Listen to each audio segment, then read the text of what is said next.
So we're going to be working with this plate, and what we're going to try and do is we're going to basically put him in front of this brick wall. So if I play this through, you'll see that the camera moves. As the camera moves, he moves, and we have inserted the wall behind him so that it moves with the movement of the camera. So this is it playing back in real time, and it's a pretty basic use of motion tracking, but it is also a handy way of adding in things like null objects and Trackmattes. So I'll start it from scratch with a new version of the video, and I'm not going to do my my green screen just yet. I'm going to track it first, and it should track fairly quickly. So I'm tracking, in this case, I'm going to take 2 points, 2 tracking points, and I'm going to track position, rotation, and scale. Now, in this case, the video kind of just, or the camera just kind of moves left, right, up, down. So you could probably get away with, in this case, doing a position only track. But because it's a moving camera, now, in fact, this is on a tripod, so that's why it's kind of moving in this fashion. But if you had a handheld camera, you would always want to put in position, rotation, and scale, because the camera is just as likely to roll from side to side or move in or back slightly, even just a tiny bit. You'll need to track that in terms of the relative distance of things when the camera moves around. So I'm going to kind of just pretend that this is a handheld camera and go position, rotation, scale, and I'll do a quick track on the cross, or a couple of pieces of tape that were used to give me a nice clean luminosity contrast. And I'm going to go up to the one on the right. Yeah, I'm going to keep the search region relatively small because it's HD video and wanted to track fairly quickly. Okay. Now I've left my playhead in the middle, that's fine. I'll track backwards first. So I have everything lined up. Sorry, just need to do my options. Call this wall insert. And luminance, yes. Enhance before match, yes. Adapt feature, yes. And stop tracking if confidence is below 80%. So click OK. And from this point in the timeline, I'll go backwards. Now, much quicker on this machine. And I'll go up to where that finished or started, depending on how you look at it, track forward. Okay, so it's a relatively short clip. That's tracked nicely.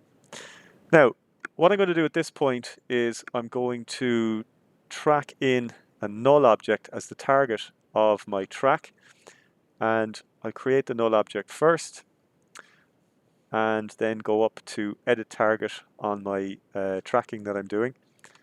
Null object is the only thing in there, so it pops up. Click OK, apply, X and Y, OK.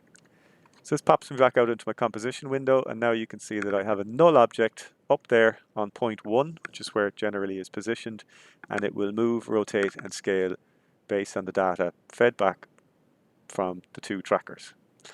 So no more trackers need to be accessed. We have a kind of a universal moving object here now that can be used for everything else that needs to go into the scene. So before I even put the wall in, I'm going to try and sort out all of the objects that are going to remain when I do my key light.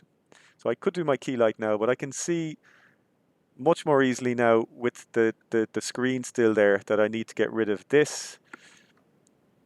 I need to get rid of this, I need to get rid of this, and I need to get rid of this. And obviously I need to get rid of all of this stuff on the right and the left. So I will go to frame 1 just to keep things simple, and I'm going to create a solid. I'm going to call it my matte solid. Click OK. And there's a few things I can do here. Well, I've made it a kind of a dark grey, but that doesn't really matter. Now, what I'm going to need to do first of all here is I'm going to need to make the solid bigger than the composition. Now, if you think about it, when that solid starts moving around, if I left it the size of the composition, when it tracks up, it will go like that, when it tracks down, and so on. And I'll always be left with all of this stuff in the corners, which is not what I want. So I make it big enough so that when it starts moving around, it will still cover the entire composition window. I could switch it off at this point because it's a Trackmatte. I don't need to see it, but I need to make sure that it's selected. Now, the next thing I'm going to do is just start drawing a mask so that I can cut out basically all of this junk here. So the first thing I would do is I would create an add mask.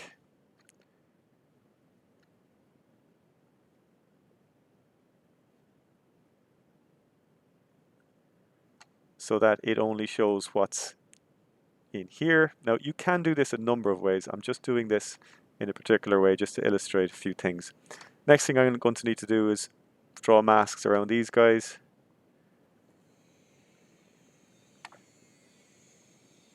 And the last thing I'll need to do then is set this as a Trackmatte and then basically start changing the modes of all of these masks. So I'll need to get my video layer directly underneath the solid for it to work as a Trackmatte, and toggle switches and modes, pull that up and set that solid as my Trackmatte solid. Okay, now, so it cuts the stuff out there. Doesn't do anything here because I need to set the 4 small masks to be subtract. Okay, so now you can kind of see where this is going. I can use my key light now and it just needs to get rid of this mess here. Now notice I've gone above and below. Remember, this is going to start moving around as it tracks, and I need to be able to take care of anything that comes into the shot when the camera moves down and when the camera moves up. So I'll close that and parent my solid to my null. Just have a look at that. Okay, so it's following everything. It's doing what I want it to do. That's fine. I could switch on my transparency here just to see that I am looking through that. And the last thing I can do then is just get my key light and try and sort out that. Now, it is a little bit messy up there, so if I wanted to, I could add in another solid.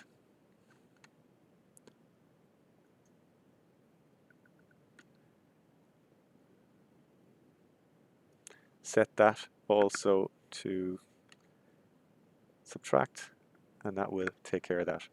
Now, another way you can do it is you can just draw the mask around the guy, but then you are kind of restricted. If he starts moving, then you might run into trouble. So again, remember, this is just one of a number of ways that you can do this. So we have a isolated version of him.